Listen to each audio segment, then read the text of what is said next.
శ్రీమద్భాగవతం శ్రీమద్భాగవత గ్రంథానికి నమస్కారం.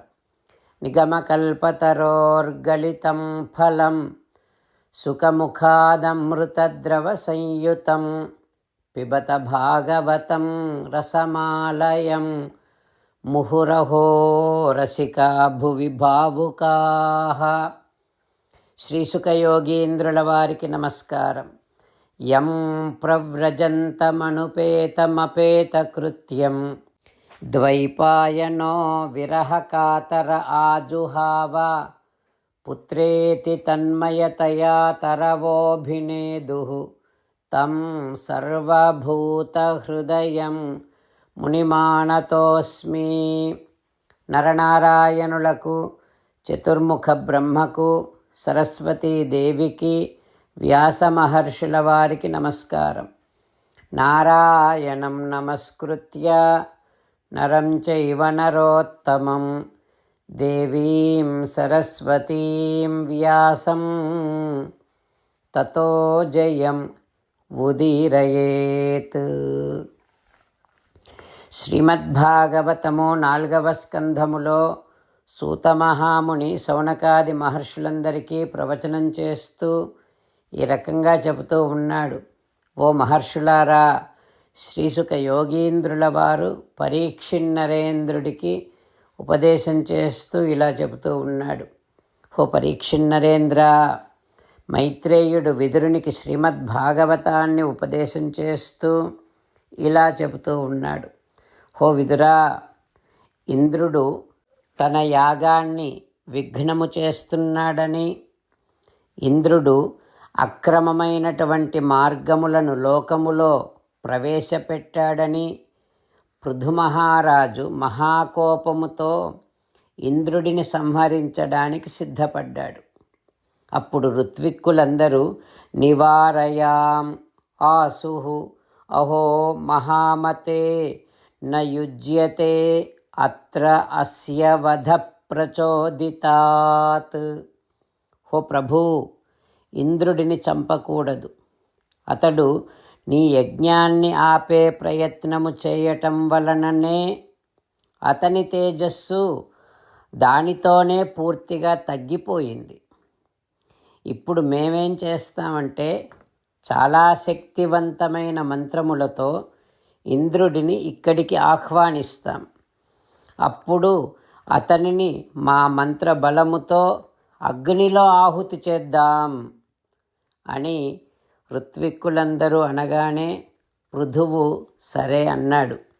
ఇక ఋత్విక్కులు సృగ్గస్థాన్ జుహ్వతః అభ్యేత్య, సృక్కు అనేటటువంటి హోమము చేసే సాధనాన్ని చేతిలో పట్టుకొని మంత్రము చదువుతూ ఉన్నారు.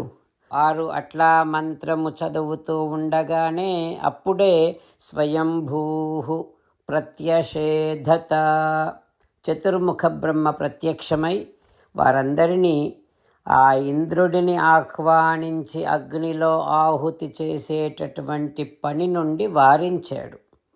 వారించి చతుర్ముఖ బ్రహ్మ ఈ రకంగా అంటూ ఉన్నాడు.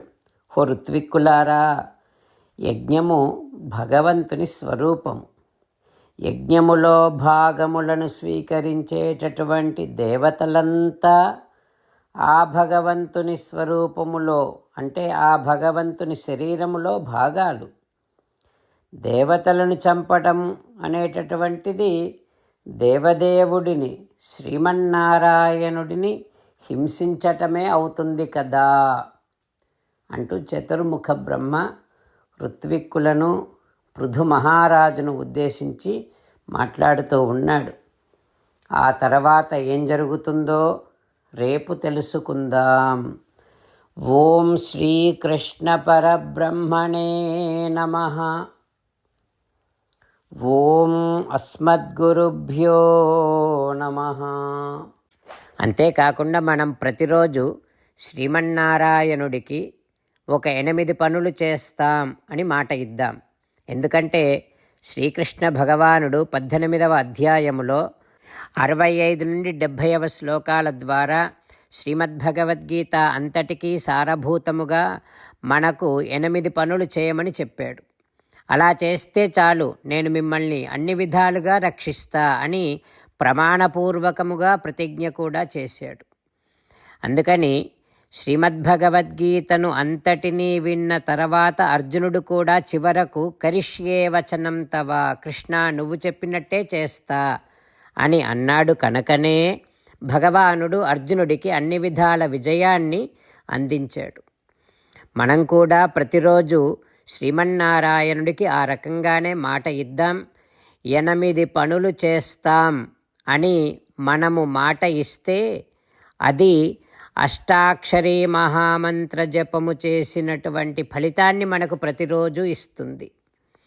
ఇట్లా మాట ఇవ్వటం కంటే గొప్ప పూజ, యజ్ఞము, తపస్సు మరొక్కటి లేనే లేదు. అందుకని నేను అంటూ ఉంటాను, మీరు మనస్సులో భావిస్తూ ఉండండి. ఈ రకంగా మనము మాట ఇస్తూ ఉంటే శ్రీకృష్ణ భగవానుడి ముఖారవిందములో కలిగేటటువంటి ఆనందాన్ని మనం ప్రతిరోజు దర్శిద్దాం, ఆస్వాదిద్దాం. జై శ్రీమన్నారాయణ.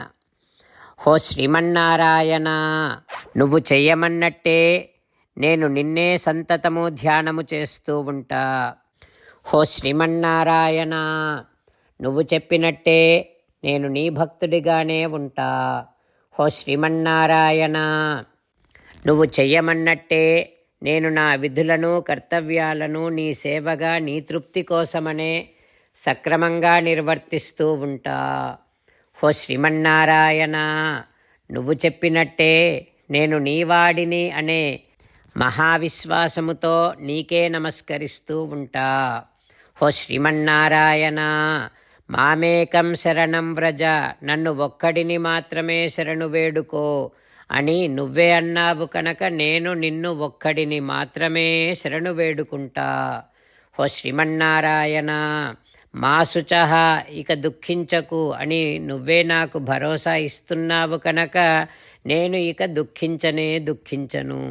హో శ్రీమన్నారాయణ, నువ్వు చెప్పినట్టే నువ్వు నా కోసమని అనుగ్రహించినటువంటి శ్రీమద్భగవద్గీతను ప్రతిరోజు కనీసము 1 శ్లోకాన్నైనా జ్ఞాపకం చేసుకుంటూ శ్రీమద్భగవద్గీతను అనుసంధానము చేస్తూ ఉంటా.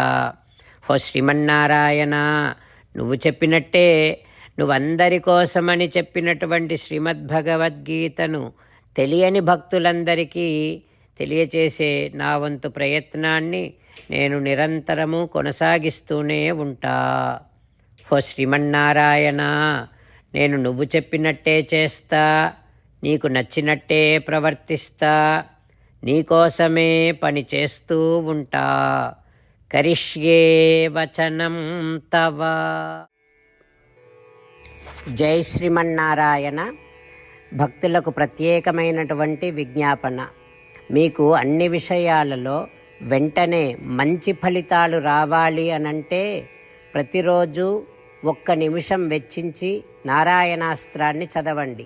ఇక మీకు తిరిగే ఉండదు.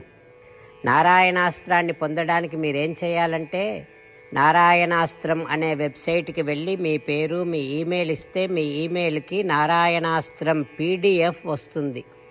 అందులో ఒక రామాయణ శ్లోకం, ఒక గీతా శ్లోకం, ఒక విష్ణునామం ఉంటాయి. ఆ 3ంటిని కలిపి నారాయణాస్త్రం అంటాం. ప్రతి ఒక్కరికి వేరువేరు శ్లోకాలను ఇస్తున్నాం. ఆ రకంగా ఎవరి శ్లోకాన్ని వారు ప్రతిరోజు తప్పనిసరిగా చదవటం వలన ప్రతిరోజు ప్రతి 24,000 భక్తులతో ఒకసారి సంపూర్ణ రామాయణ పారాయణ, 33 సార్లు శ్రీమద్భగవద్గీత పారాయణ, 24 సార్లు శ్రీ విష్ణు సహస్రనామ స్తోత్ర పారాయణ జరుగుతుంది.